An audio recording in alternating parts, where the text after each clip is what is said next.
All right, everybody. We're live for the Ask Junior portion of the show today. The Dale Junior download, as you can see, maybe you can see. I don't know. I'm not at the studio. The guys are all at the studio. Andrew and Dalton and Alex. I'm on vacation this weekend, enjoying some time with my family at the beach. But we are coming to you to talk about everything that is going on in the sport. So you'll get the same shows this week with Dirty Air and also our guest segment coming out Wednesday. But this is the Ask Junior portion, so let's get to these questions. Yes, and I think we can see and hear you, which is great news. Awesome. Yeah, This I love first that. question, we're doing what is intended. This first question coming from Johnny. He saw you took some pictures looking at the attic above an old race shop. Did you have any cool finds? It seems like you did. Yeah, my uncle Robert G. Jr. and Jimmy G. are selling a piece of property that they owned forever, and they worked in this shop a long time, back in the '80s all the way through the '90s, and they hung the body on, for example, the 1990 Daytona 500 winner for Derek Cope in that shop, and it was cool, man, to go up in there and you see all kinds of old racing parts and stuff. And I found an old hood that was one of my dad's race used hoods that my uncle wanted me to have. And so I was able to, it was probably 1994, 1993. I don't know exactly anything else about the hood, but I know that it's used. There's rubber and all kinds of debris on the backside of it to indicate that it's actually been in a race. And it came off of the car. If you heard the Bobby Hillin interview, Bobby Hillin talked about how he raced for this group out of Australia that bought a car from Richard Childers. The hood came off of that car. So pretty cool. And love going to old race shops and seeing history and learning about what's going on there and just finding old parts and pieces off old cars and stuff like that. It's great. Yeah, no, that was super cool. Yeah. This next question coming from Carl. What was it like having, roles reverse, Josh Berry interview you during the Xfinity Series race? I really appreciated Josh signing up to do that. The guy's in his first year in the Cup Series. He's like up to here in water and he's just about drowning in information and everything coming at him.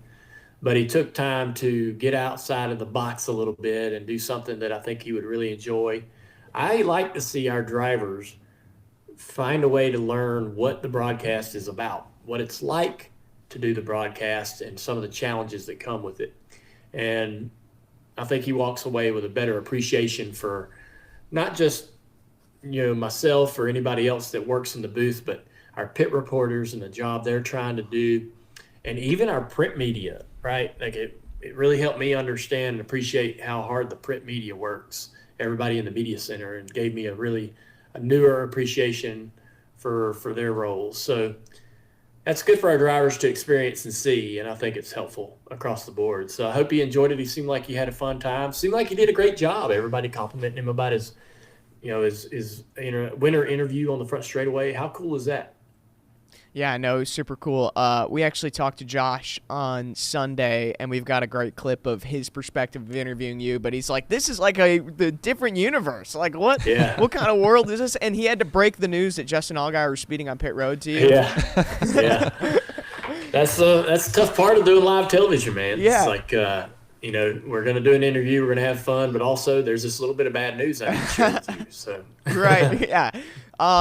We talked about it at the top of the show, but and I'm not making this name up. This is from the YouTube chat. The random guy, he's very random, wants to know about the sim rig in your background, and I also see that it's 24 days to summer according to the ticker behind you. But you can see it that good. Yeah, what's the sim rig? What's the sim rig setup you got?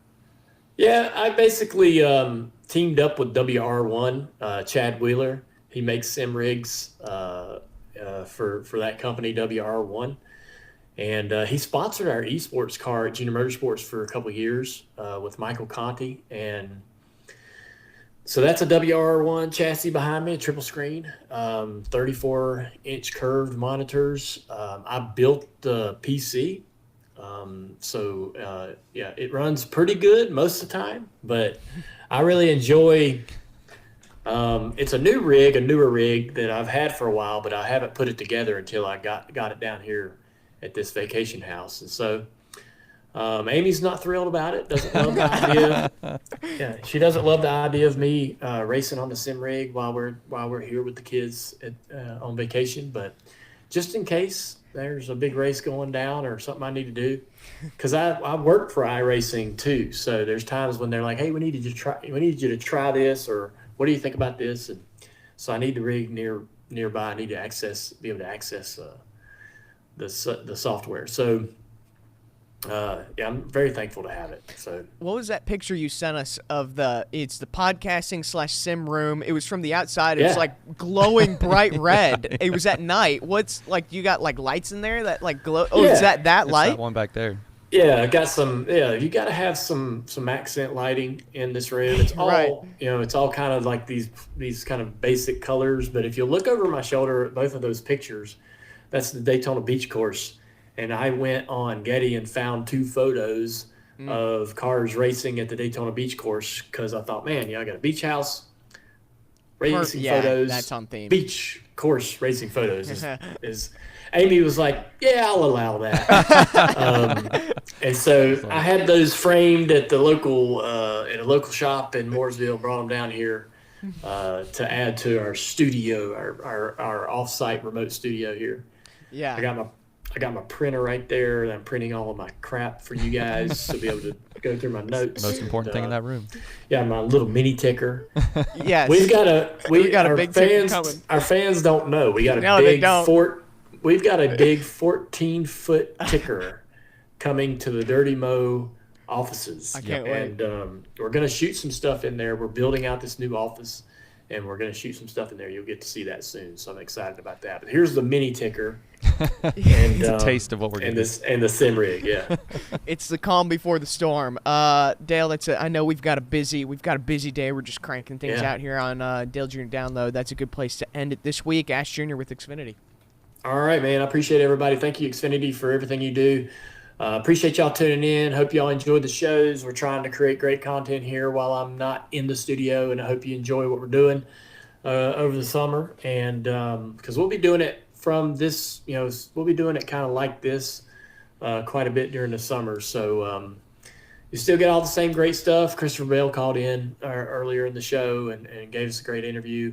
And we've got a big guest for this weekend or this week tomorrow that we want to tell you about. You'll have to listen to the podcast later today to learn who that is. So have a great week, everybody. Thank you, Xfinity and Xfinity Mobile, for everything you do.